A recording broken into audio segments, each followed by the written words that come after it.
is MC Fireside Chats, a weekly show featuring conversations with thought leaders, entrepreneurs, and outdoor hospitality experts who share their insights to help your business succeed. Hosted by Brian Searl, the founder and CEO of Insider Perks, and powered by insights from Modern Campground, the most innovative news source in the industry.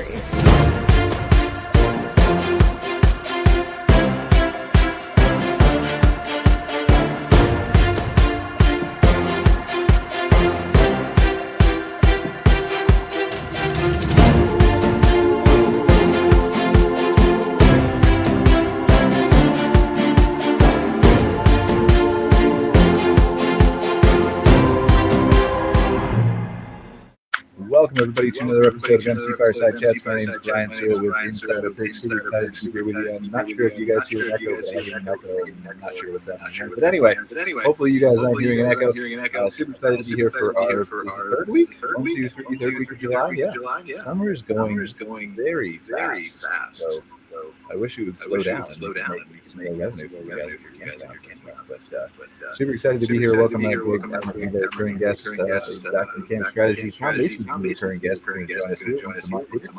Ivy Group, you guys chance to introduce yourself in a second. Alan is perhaps somewhere. He was there.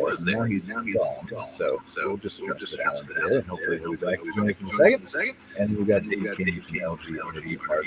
So guys, you want to go around and just introduce yourself briefly? We'll start with you, Greg, and Tom, and Dave, and maybe Alan, if he goes up. I think I heard through the echo that I was supposed to lead. Is that right? Yeah, right. And I got one as well, so I apologize if it's on my end. But yeah, Greg Emmert from Camp Strategy. My partner Jeff Hoffman and I work as consultants, and there we go, little reshuffle. Work as consultants to the outdoor hospitality industry. And so great to be back on the show. I'm sorry, Brian, I did skip a couple weeks on you because I had some personal commitments, but it's good to be back. That's all right. Hopefully it's not me that's doing the echo. I've got my same. No, now it's all fixed. It sounds great now. Yeah. I don't know what I did, but okay. Good. I'll take credit for it. It's fine. Tom, go ahead. My name is Tom Mason. I head up the Ivy Management Group. We manage RV parks across the United States and have been doing it since 2017. And we are we're nationwide. There's not a state or location we can't manage in. And we have a great team to help owners of RV parks maximize and optimize the revenue from their parks. Awesome. Thanks for being here, Tom. Dave? I'm Dave King, the president and CEO of Lake George RV Park in Lake George, New York, at the foothills of the Adirondack Park. I've been in this business with my family since 1966, when the park was first created by my parents, who are now passed. And we've have a 400-site destination resort park here that has been recognized consistently as one of the best in the country, and we're real proud of what we do here. Definitely looking forward to hearing more about your park, Dave. I'm curious, though, just one off, and we'll never bring it up again. In 1966, was that your first year you said at the campground? Yes. Or was that your purchase? Okay. Yes. Were you like super excited as a kid? You're like, yep, I'm going to take over the family business. This is what I'm going to do. All about camping. Or did you have you want to be an astronaut or something? Well, the park was born in 66. I was born in 65. Okay. So I was as excited as anyone could be at 1 year old. 76 then? Let's give you 10 years. 76. Did you have want to be a firefighter or an astronaut or I wanted to be a consultant. I wanted to be a business consultant. Nice. That's interesting. Okay. That would have been something I would have said probably when I was a kid. But I thought I was the only weirdo. So, and weirdos are cool. Weirdos are cool. Alan, do we have Alan here? He was here, and then his camera is blank. I'm here. Can't see you, Alan, but we can hear you. He probably went out on the boat on the lake. He just doesn't want us to see. Yeah.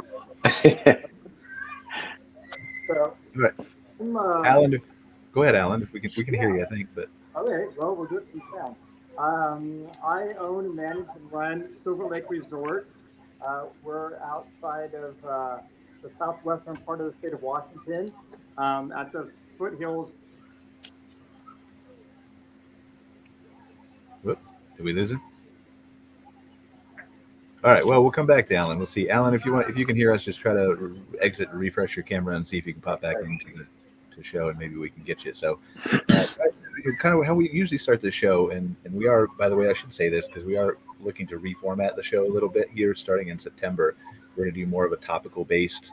Industry trends and insights will be the first week, and then a couple other things that I'm forgetting right now. I think this show is going to be business operations and development, though. And so we're going to shuffle around some of our recurring guests, give ourselves more of a topic, to discuss every week. But usually how we start the show is I'll kind of ask our recurring guests, Tom and Greg, is there anything that's come across your desk in the last month that you feel like is important for the industry, for the people who are watching from a campground owner perspective to know about? Tom, you can go ahead first if you like. Sure. As far as anything new, as always, this is our busy, as any park, this is their busiest time, in particular, busiest month of July in most cases. Which is good. We had a very successful 4th of July, and without many incidences or problems, meaning like, injuries and things like that, which is always when you're servicing tens of thousands of people over a 4 or 5 day time frame, you get a little sometimes concerned, and certain things can happen and all that. So I would say we came through unscathed. But as far as trends or anything like that, we had a solid 4th of July, but also like we have been noticing this year, site nights are down, and we're always looking to see where we can find opportunities to fill in where as many parks still have some availability. So the trend that we have noticed in the beginning of the year, meaning a little bit of a softening, we still continue to see. I think it's interesting to have that conversation briefly, right? Because this is, Tom, you and I have talked about this. I've talked about this with a number of our clients for the marketing advertising side of the, what I do. We've seen the softening in search, right? This is, we've looked at Florida, we've looked at Texas, we've looked at several states at the data of people who are just searching generally for RV parks, RV resorts, campgrounds, whatever. Not anybody specific, not even necessarily a city, although that data is there too. We just haven't unpacked it yet. And we've seen this is down. Like the people who are going to Google and searching for RV parks and campgrounds anywhere in these states is down year over year, May to June, May to May and June to June, 23 to 24, by 20 to 25 to 30%. These are less people that you can't get in, like no matter how good your SEO is, no matter how good your Google ad campaign is, you can't get in front of these people because they're not interested in looking to stay. And so that's a headwind. And then the nights that Tom was talking about, right? So this all not to say we're not negative on our industry. No, I'm certainly not. I think we're in a great position. But I think it's going to get to the point where you as a park owner or you as the manager of RV parks or a consultant for RV parks are going to have to look at this macro kind of environment that we're headed into, I think, for the next couple of years and say, how am I going to differentiate myself? Is it obviously it's the experience, right? But what is my story? What makes me unique? Is it my location, my activities? Is it my amenities? Is it my guest customer service, right? Is it the warm cookies I give like DoubleTree, whatever it may be? What is that reason that sets me apart? And I think that's going to be critical for you guys to figure out like now so that you're not struggling to do that again next year because you forget about it all winter and think it'll get better or something like that. And maybe it will. But, I was talking to somebody in California yesterday and they were bringing up like the Coachella area and that kind of region of the country and how you go down there and like everything's Bob Hope Boulevard and all the stuff that nobody really knows what that is anymore. And I think that's going to be something that you guys need to pay attention to. Like, it's no longer enough to just have a shopping mall or a miniature golf course nearby or, a swimming pool. Like, everybody's got those things. So what is the reason to come to you when there's not enough people to fill all the parks now? I think that's a conversation people need to start seriously having with themselves. Like, I don't know, Dave, do you agree as a park owner? Oh, I definitely do agree. I mean, just to kind of jump off of your data there, I'm curious how those numbers compare.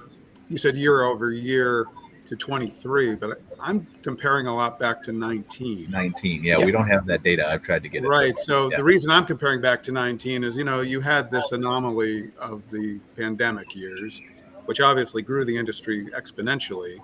But I also think it was an anomaly in the sense that, there was such a super hyper focus on the outdoor, resort industry, that I expected that we would see a decline, as we move further and further away from the pandemic years. And so when I look back to 19, we're still on that steady growth, trajectory, so to speak.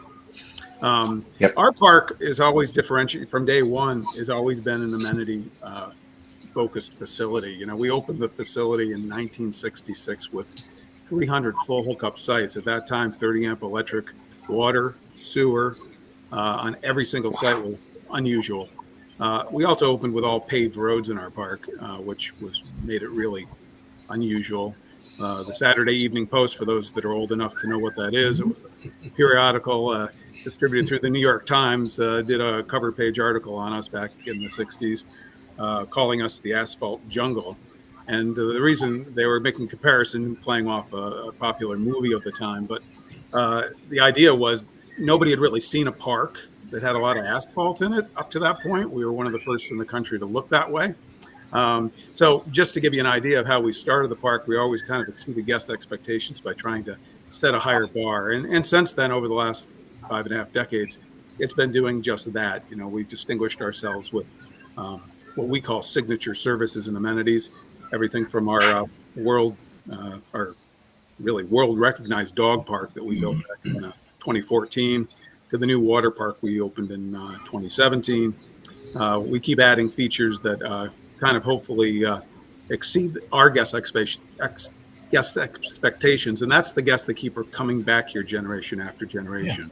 So that's a hard one to beat because they keep raising the bar, asking us to raise the bar when we already have probably exceeded the bar, expectations for 5 decades. It's hard to keep up with the expectations.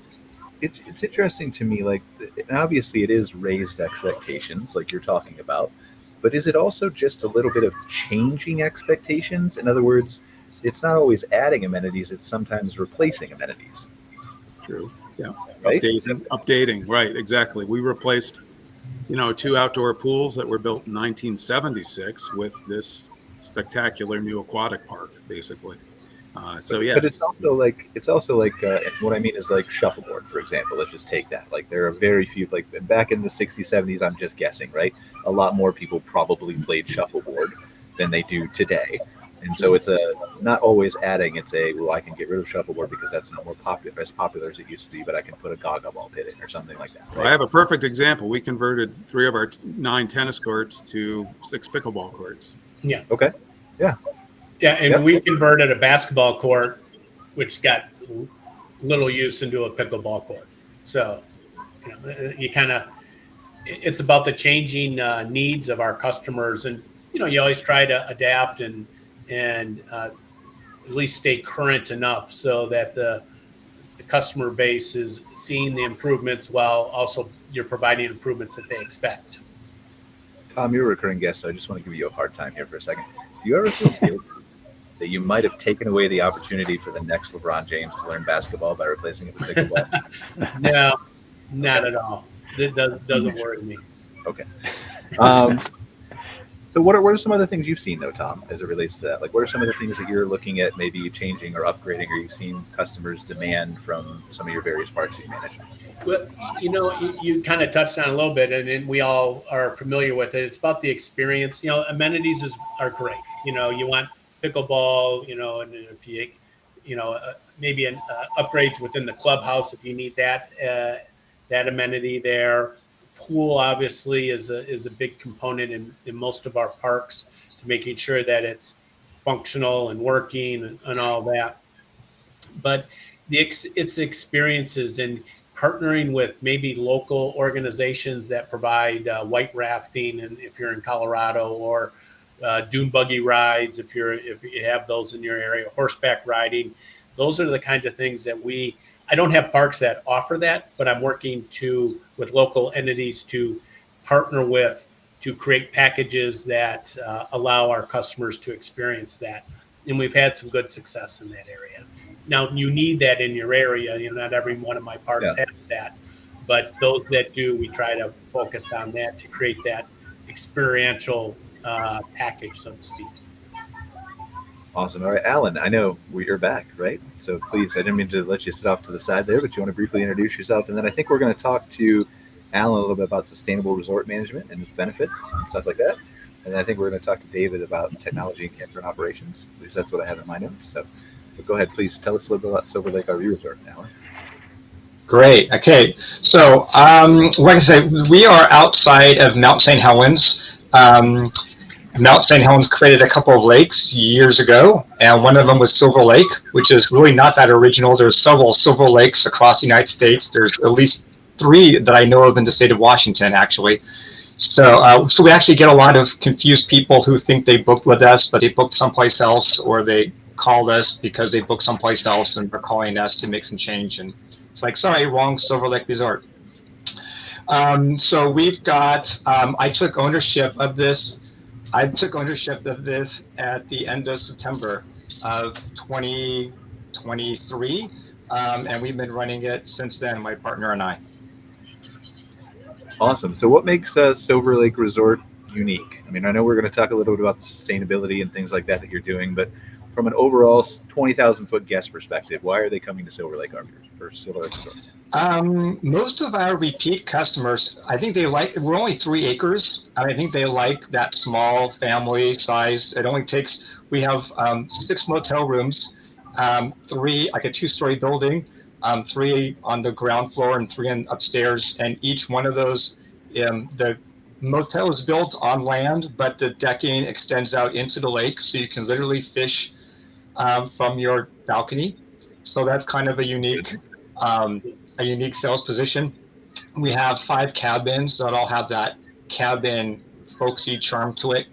And then there's about, 18 RV spaces. And we only have, because we're on a well and a septic system, we only have about 5 that have full hookups, and the rest are just electric and water, because we're kind of maxed out given that unique thing. But those 5 full hookups don't get used as much as the other ones, because the other ones offer a little bit more space to spread out.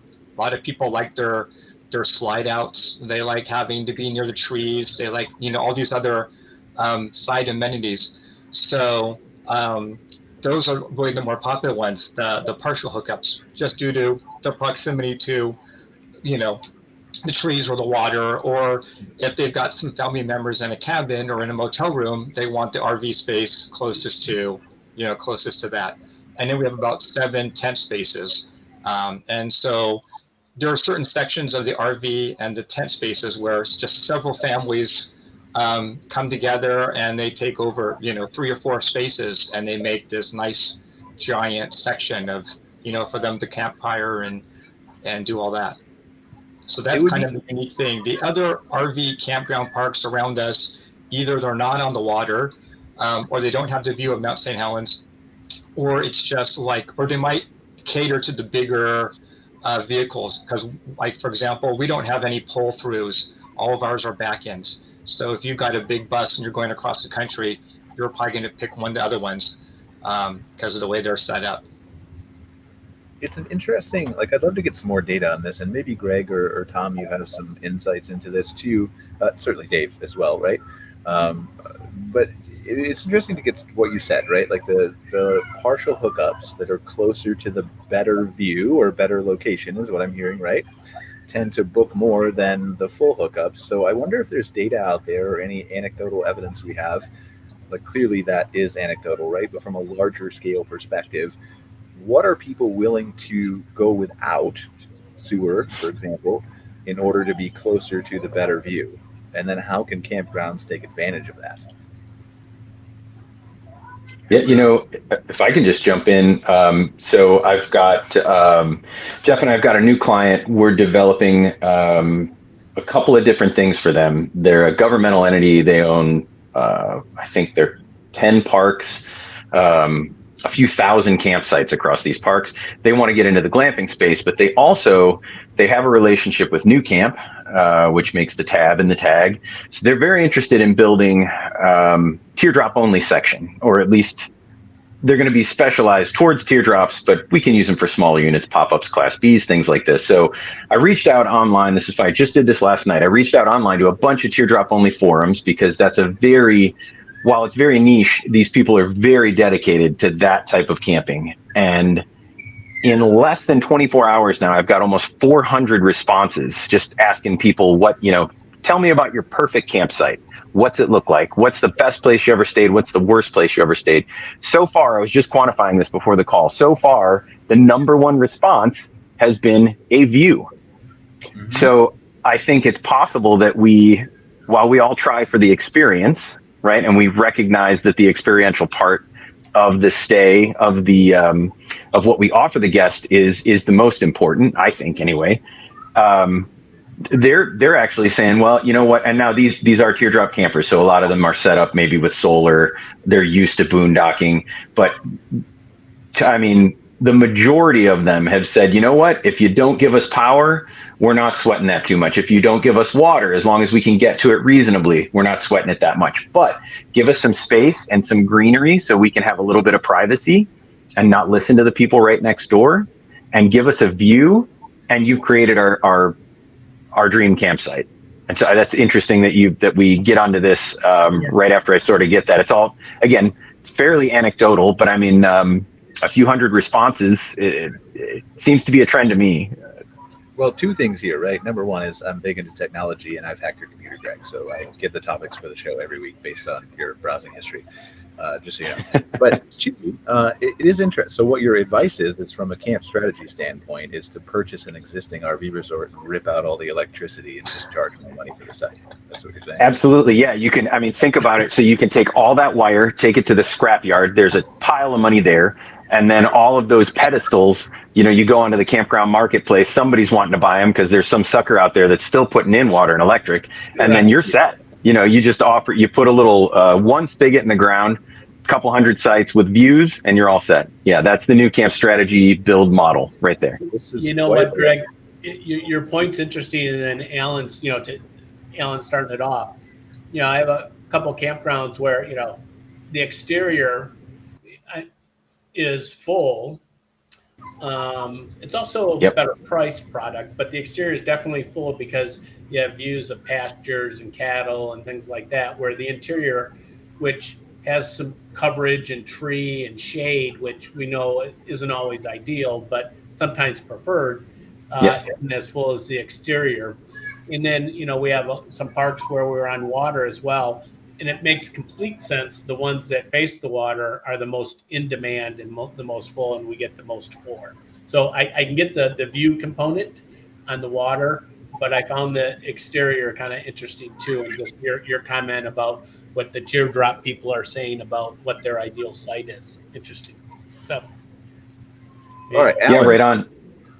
Alan, talk to us about sustainability. So when you say sustainable, I assume you have electricity as a base point? Is it sustainable? Yeah, well, we do a couple of different unique things here, so I'm not sure how you want to use that word, because that word has multiple meanings. I want to use it however you're going to define it, because you're telling us it's part, right? Okay. Well, so my partner and I, we got into this sort of, I'm not sure if it's common or not, but we both are retired teachers from California. And it's hard to retire on a teacher's salary in California and in the San Francisco Bay Area where we were. So we had an RV, and we were traveling across the country thinking of what we can do. And long story short, we came across this park that was for sale. And so she had some family and friends that lived up in the Pacific Northwest area. And so it became a nice option for us. But we still have our teacher background, our teacher mindset of what we're doing. And so we're sort of repurposing the park also, because there's up here, we're open year round, but clearly there's still an on season and an off season, and the off season is kind of the school season, the school year, and the on season, the summertime. So we're doing some things to kind of keep this place green. We like the fact that it's in the Pacific Northwest, and we're keeping it green. And for us, our version of sustainability is working with the environment, and working with creating a safe space that school groups can come, scout groups can come, families can come. It has sort of its own built-in unique marketing message in that fashion. A scout group can come here and probably do a whole bunch of merit badge things all in a day, between boat safety and water safety and rope tying and tents and making a campfire, and they can do a whole bunch of stuff without having to all in their natural environment. We're not trying to like recreate something. It's all happening organically right here. And the same thing with the school group. We're a mile away from the Mount St. Helens Visitor Center. So there's a few school groups that use us as like a base camp, and then they can take a day field trip to the Mount St. Helens Visitor Center, and then they can come back the next, they spend the nights here, and then the next day they can do something on the boats, or the next day they can do, some other activity here. So we have added a carnivorous plant bog, which has been very popular. When people walk by and they see it, partially just the carnivorous plants eat there's a lot of bugs and insects flying around, as I'm sure a lot of the campground owners can attest to. And so it's kind of doing its fair share of keeping that in check. But I would say at least right now, once a month, I'll get some family who wants to come by and buy one or more of those carnivorous plants, which I'm not selling, because then I would, that was my thing. But it's like, you can go down and buy your own, but it's just that unique thing. And we're doing it, we're not spraying, and insecticides and fumigation and all that sort of thing. Thank you. So we have that going. We have a worm composting bin going. We're trying to get the word out about that. And so we're trying to do things that are also in sort of that work. And partially it's because when we were taking our RV out, we came across an RV park that had a greenhouse, and they had all these plants. And it was very neat. And it was just great how they were being one with their local environment.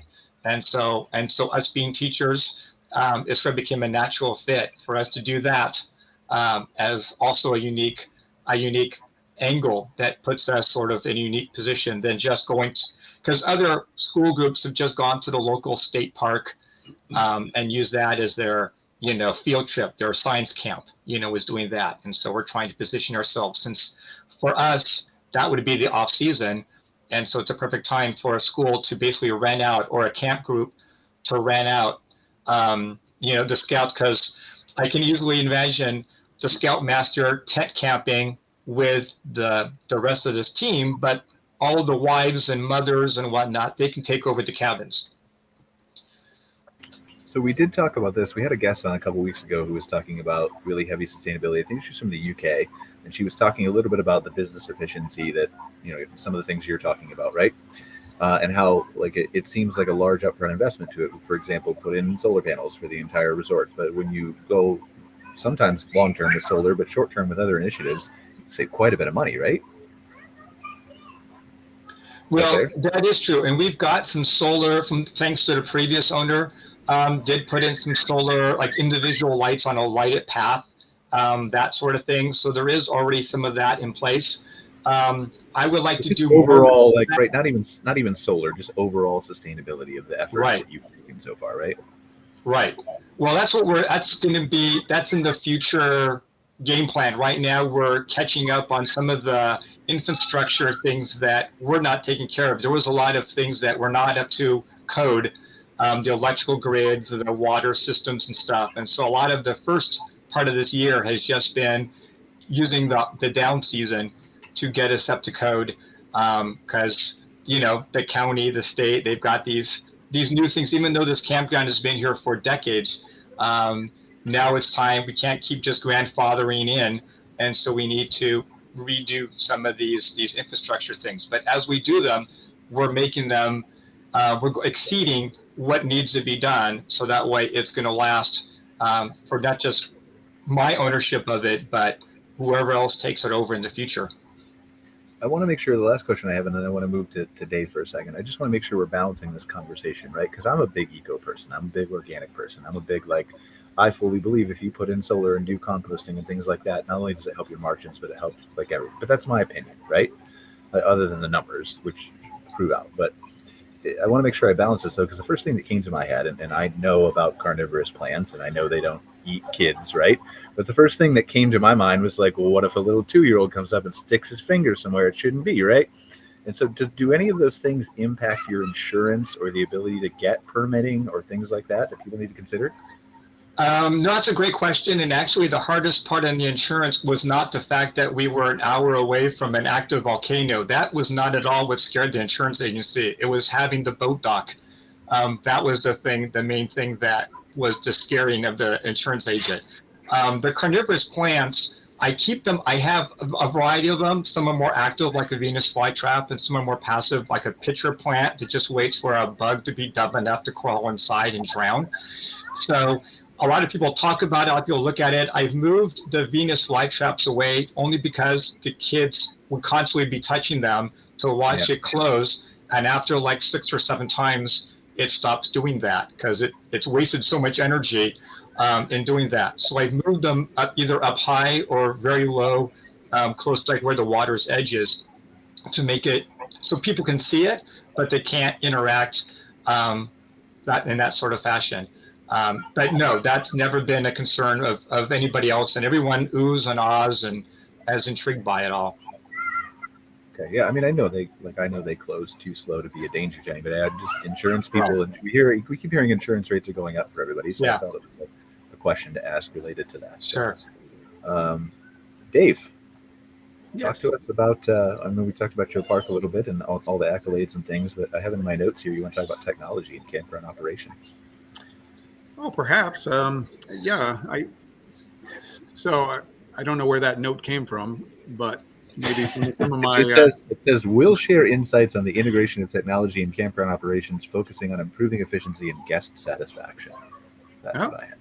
Cool. That's surprise. It's a good subject. Let's see. Let's take that back to 1988 when we basically started utilizing software for reservations and registration. It was kind of ahead of the curve in the industry. There wasn't anything out there that really served our needs because we'd already developed a great deal of policies that we didn't want to get rid of. And most of the developed programs out there on the market were fairly basic and weren't customizable enough to allow us to continue on with the policies we had developed in the decades prior. So having a background in an MBA with a concentration in management information systems, I took it upon myself to work with some programmers and create our own proprietary software system. And this was, a huge game changer for us and for our park. It allowed us to maximize occupancy in a way that we'd never seen before by backing reservations and using actually automated features. We talk about AI today, but kind of an early form of AI within the program structure to allow the programming to see things that will be too time consuming perhaps for a reservationist doing manual assigning to do. So we really maximized site occupancy by doing that. And so that was probably one of the first impacts of technology in our business. Of course, we also installed back in 1991 our own cable plant here with our own satellite head end. Again, we were kind of early on that in the industry and put cable TV on every campsite in the park. We've had Wi-Fi here since 1997, actually, 1997. That was early too. Now we have, 48 access points throughout the park, so pretty much everybody has connectivity in their camping areas in all of the main public areas. So technology is a big element to the experience at the Lake George RV Park. Our guests, when you were talking about, backing off and pulling the electric out, I thought, well, that loses 98% of our guests, I think, because our guests are addicted to services. They don't need a view as long as they have their 50 amp electric, water, sewer, cable TV, Wi-Fi on every campsite in the park. And that was kind of unique too. The park has always had all the same services on all 400 sites. And what's different about our park than most is that all of our sites are priced the same as well. So all the amenities and services are including that campsite fee, and we do not do different pricing for location, different pricing for, less services, less hookups or whatever. It's pretty much the same experience for everybody. So we are selling a resort style experience where everybody is pretty much treated equally in terms of the rate structure. And, today we live in a world of demand pricing, resort fees, a la carte, amenity and service fees in parks. And quite honestly, for 58 years, we've packaged everything into one price here. We've never changed that policy. And what we're seeing currently is a lot of guests that are just actually, really super infatuated with that idea, because they've been places now where the entry fee into the resort seemed very reasonable, but by the time they added all the extra expenses they incurred during the stay, even prior to the stay with the site lock fee and all this business, they really ended up spending more than you would spend in our facility, perhaps. So where we have so much to offer every guest without, nickel and diming guests. So I'm wondering if in this kind of recessionary period that we're seeing, that if campgrounds are going to start perhaps rethinking some of those additional charges. You mentioned a decline in demand. Demand charges are great, right? If you have a dynamic pricing, it's based on demand. But if you have soft demand, your potential for earning those additional dollars from the dynamic pricing starts to not prove itself anymore. So, but back to the technology piece. I mean, we in 1988, we also built an indoor theater here for live performance.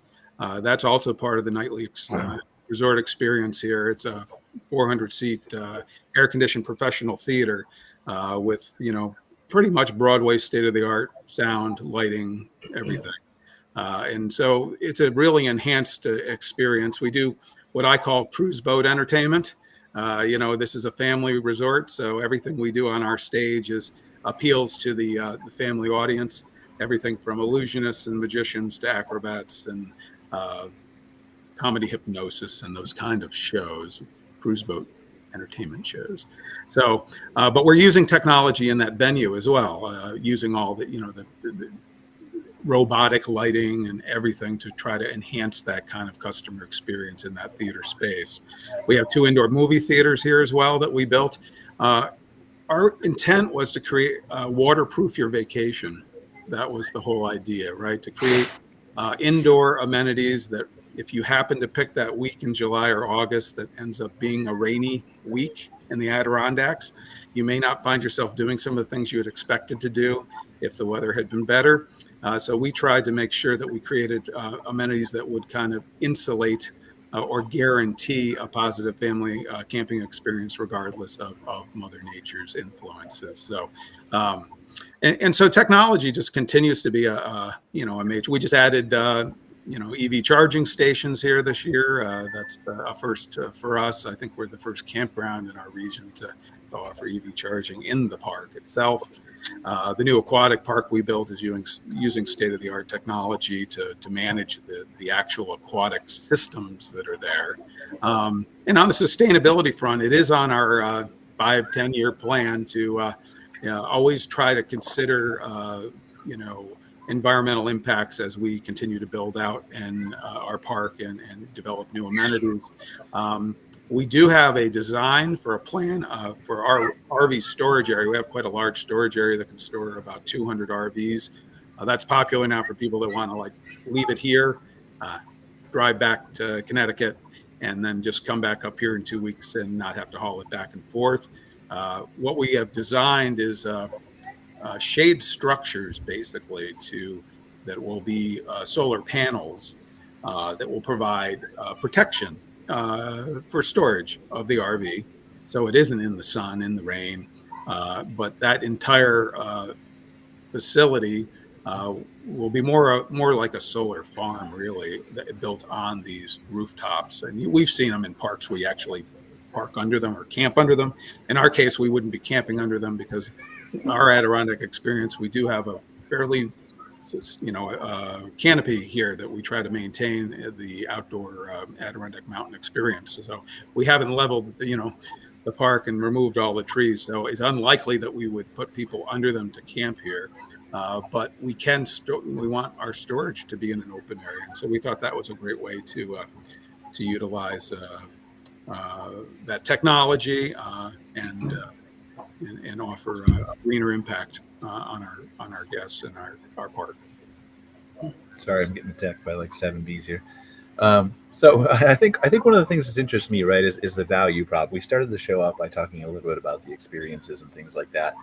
And obviously, I think it's fair to say that you are at a scale building a Broadway-style theater that 99% of RV parks and campgrounds are not going to ever get to, nor should they want to, right? Right. But I think that's still part of that value prop. So what interests me from your perspective is, how do you discover what a potential value prop is for your campground? I do it all through customer surveys. So basically... So you had people who said, like, I want a Broadway-style theater, and you just built it? Or... I think what they wanted is entertainment, family entertainment. Okay. Yeah. We decided to take it to a different level than you'd find in most camping facilities. So, but what they wanted was a family entertainment experience, to make family memories with audience participation and get their kids up on stage, and have a good time. It was a way to fill the time between dinner and s'mores at the campfire. When we did some surveys way back in the 70s, even though we're in a very a resort area where there's just an incredible amenities and services outside the park that appeal to families, amusement parks and miniature golf and cruise boats and you name it. What we heard from guests is that they didn't have enough to do in the evenings for their families, that they felt that after they had their meals, whether it be in the park at the campsite or outside at a restaurant, that until the sunset and they wanted to start the campfire, they needed something to fill that time. For some people, that was just taking a walk, right? Or taking the dog to the dog park or whatever. But for others, they were looking for more enhanced experience. Perhaps, again, comparing it maybe to the cruise boat industry, they often do that, right? That's when you go to the theater, right? It's after your dinner before you go to bed. And so that was in response to customer surveys. We decided to build a facility rather than putting you in a pavilion to do that, which was the original concept. We said, well, why not take it to the next level so that it's comfortable in all weather? It's air conditioned. So in heat, we've had a heat wave here. It drives attendance into that venue because now everybody gets an hour and a half out of the heat wave in this cool theater. So yeah, everything we do here is completely driven by customer surveys. We do exit surveys with every guest that's here. And we also do what we call an annual survey where in middle of the winter, when people probably have maybe the most time to do a survey and camping the least in the Northeast, we allow them to do a survey and they're entered into a drawing for a free week of camping. And usually we have about between 1,000 and 1,500 respondents. And these are all guests from the prior season that we invite to participate in that. And pretty much it drives everything we do here. I mean, in terms of how we improve our facilities, like you were saying, our updates, improvements, and everything that we're building. The aquatic park we built 6 years ago, number one thing they wanted was an improved aquatic facility. We had 5 pools to begin with, but most of them had been built in the 60s and 70s. They wanted something Disney-esque, they wanted that kind of experience. And that's what we built. And it just increased demand exponentially after we did that. I mean, not that we've ever had trouble selling sites in the summer, but all of a sudden we created this demand. So, we're at that $150 a night with a family of 4, $180 a night. Our cabins now that we're renting are $550 a night. So, but it isn't just the campsite experience that drives our consumer demand. It's that resort experience. Is there a bar that most from our audience is campground owners, operators, people who run glamping resorts, much like yourself, but at I would say fairly smaller scale, right? Is there a bar that you could give them to say, like, if you want to do a survey, I act on 20% of people who request something, or 10% of people, or is there a number that you can give them that says this is something that I seriously should consider actioning? Because often you'll get like they'll do a survey and 10 people will respond and 3 people will ask for a $2 million water park, and yeah, right. Sure. Yeah. No. I mean, you get all kinds. We always have comments too. Not just multiple choice. A lot of comments, and that's where you get a lot of these really crazy ideas or requests. But no, we consider everybody's wishes and desires. But at the same time, we would only invest in the items that are going to appeal to the greatest number of people. So when we did that survey back in it was 2015 or so, where we got this huge, we asked them specifically about aquatic facilities and what they wanted to see. It was 70s, I can't remember, in the 70s, 70% of the people responding said, yes, we want you to replace your existing aquatic areas with this kind of resort aquatic area that like you see at Disney. So it wasn't a small percentage at all. It was a huge percentage. And that's where we said, okay, that's what we're doing. It's a no-brainer, right? And yeah, with that many people, absolutely, yes. Yeah. So, but the little requests where you have, now here's a good example. We don't have that many people that have asked for EV charging stations. We have a very small percentage. I think the last survey said about 8% of the people would use an EV charging station. But there were a lot of incentives out there for us to do it now with the power companies and so forth. So yep. It was a good timing thing for us. And quite honestly, they've been underutilized this year. I mean, we have them, but not many people are using them. But you're set up for the future, right? Like, and that's right. And that's really for the lodging end of the market. The cabin rentals that we have on site here, that really appeals more to that urban dweller that is coming out of Boston, New York, Montreal, 4 hours in either direction from us.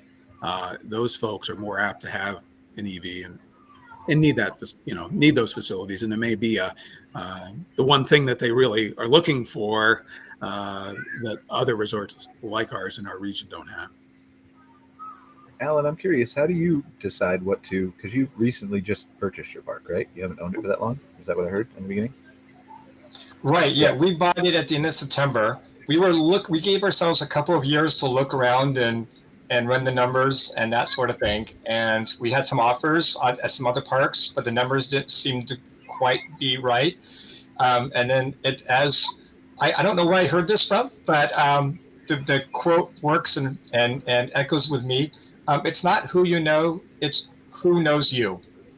So one real estate agent that we were working with, and that deal fell through, but a month or so later, he remembered us and he's like, I got another RV park that's coming up on the market and you might be interested in it. So most of our modifications and changes, and people come back because they like what's currently here. They like the small, environment that this is. And the friendly employees, we've kept all the employees, we've kept the same sort of look and feel. But like I said, it's mostly just infrastructure. It's mostly just replacing things that either were not up to code because they were put in so long ago that now they needed to be up to code. So it's things like that, or things that now they're wearing out. And so instead of just putting another Band-Aid on it, we're getting rid of it and replacing it with something better. So, so that sort of thing. So like the docks is one thing. We've inherited some parts of the docks seem to be put together sort of like a Frankenstein monster where you get a part here and a part there, and next thing you know, you got a dock. But so docks work, yeah. Yeah, it wasn't conceived in a big, overall one-time pattern. So we're working with some people to kind of wrestle that back into a more manageable experience. For that. So some things are like that. That's not going to be a simple Band-Aid fix. We wanted to put in some food service activities and do that. And the county shut us down on that one because it would just require so much more redoing infrastructure, putting in new sinks, putting in just a new electrical hookups. And we needed every water hookup for the actual guest experience. And so we didn't have any more water hookups. So some things like that, we have to make some modifications to it. And again, find what works. Because of our proximity, one of the reasons I liked this park is a year ago or so, I went to one of those KOA retreats where they do it twice a year about buying an RV park. And it was at a park that was near a national park. And the manager of that particular place was commenting that the neat thing about his location is during the daytime, all the guests run off and go to the national park. So he doesn't really have a lot of activity going on in the day. And then they come back at the end of the day and they're all tired and it's very calm. And so that's great because here, like I said, we're near Mount St. Helens. We've got access to the water. People come out, they go fishing, they go boating, they get a pontoon, they get a kayak. And so they're gone most of the day. And so we were thinking of doing some activities during the daytime, and all those activities just kind of fell apart. And because the kids, the families, they weren't here because they were all off doing other things. So it's caused us to kind of rethink that and now I'm trying to work on making more of a Instagram worthy photo opportunity spots, because a lot of people like to take the picture, but unfortunately Mount St. Helens the Mother Nature does not always cooperate, and sometimes the mountain is shrouded in clouds or other things, and you just see off in the distance a whole bunch of clouds with the understanding that behind those clouds is Mount St. Helens. So we're trying to find other ways that they can take make memories of their trip. Well, I think the interesting thing here is it's all about expectations, right? And Dave, feel free to disagree with me, but this is expectations both that the guest already has and expectations that you are setting as Dave King or Alan or consulting Greg for your properties or back when you owned your park. And so expectations are different everywhere, and I think you have to have a base understanding of what are my guests' expectations already. I've already got 5 pools. Now they want something bigger, but maybe I don't have any pools and they want a pool. And so there's different expectations and different, like you're saying, some people want to stay all day at the resort. Some people don't. What is the area? What is the things to do? And so what is the best way in your mind, collectively as a group, whoever wants to talk, to figure this out from your guests? Like if you're new coming into this and you haven't had that 80 years or 60 years of data to fall back on like Dave has. Again, go right ahead, Dave. No, please. I mean, please, I'm just go right ahead. What I've already said, but it's really just engaging, and it doesn't have to be an online fancy, Survey Monkey, type of. It can be comment cards. It can be just talking to your guests. Actually, if you're in a park where you have the time and the ability to actually interact with your guests, to me, we're not trying to be the park for everybody. We know that this camping experience at Lake George RV Park is not what everybody's looking for. There's a lot of people that come to the Adirondacks to get away from all this stuff. They don't want the technology. They want a boondock. They want to get closer to the water, the view. They want that. And we understand that. So back in the 60s, we specifically became an RV only park. We never had a tent site here. And the reason is Mom and Dad said, look at all these parks in the Adirondacks, all these campgrounds, they're all tent campgrounds. We have plenty of tenant campgrounds. What we didn't have back then are parks that had full hookups for travel trailers and RVs. So, that's kind of what drove us into that direction, trying to kind of create our own niche, something that we could be that was different from everyone else in our local market. And so we chose that, and it was, we went out on a limb to do that, right? So when you're trying to find that niche in your business, it's a risk. You have to take a risk. We ended up, winning in that risk, and we just kept building on that same, foundation, and just kept going more and more into this direction. And it took almost 6 decades to get to here. This is not the kind of thing that it's a long term. Business very is long. slow. You build a really strong business that way. It goes and our business plan, though, has not really changed, is what I'm saying. The business plan is the same in the 60s as it is today. It's just, we have more resources now than we ever had before to be able to do things we could have never dreamed of before, But I would say, you have to start somewhere. Every park has to start somewhere. And the best thing to do is to look at your marketplace, I think, and who's being underserved. Is there an expectation out there that isn't being served in my area? And maybe that's the way to find a niche that's going to be popular with a segment of the market that can be sustained and help you grow as a facility. And I like how you mentioned, especially, it doesn't take the money, right? It doesn't take the Survey Monkeys or anything else. Send an email to your guests, send a text message, talk to them on the phone when they're making a reservation.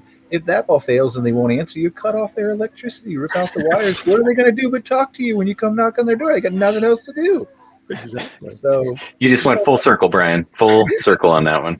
Back to ripping out the electricity. Greg, what would you recommend to your?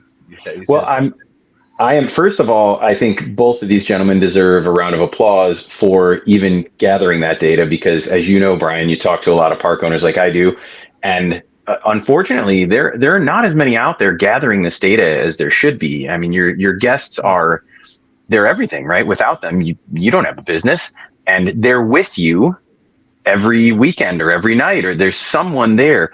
And granted, in certain instances, maybe you're not available, right? If you're an owner operator, you don't have much staff, you are mired down working in it too much, and you don't get to work on it enough.